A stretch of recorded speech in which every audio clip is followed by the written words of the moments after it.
Ce que je crois, la première des leçons qu'on peut tirer, c'est que la probabilité que Mme Le Pen soit au second tour de l'élection présidentielle est devenue très forte.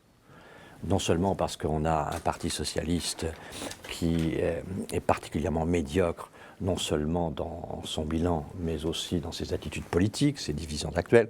Le président de la République qui devient éditorialiste de livres douteux, le seul quand même qui, pour se tirer une balle dans le pied, est sûr de ne pas se rater, prend un fusil à lunettes, parce que quand même, 61 réunions pour conduire tout ça.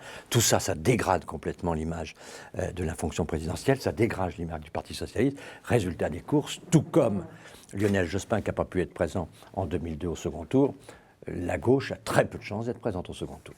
Ça veut dire que Mme Le Pen est au second tour.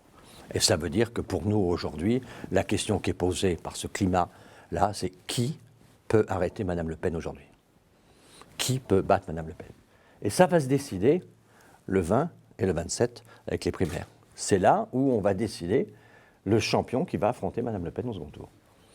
Moi, c'est comme ça que je vois la situation. Je crois que c'est la logique de l'atmosphère mondiale aujourd'hui.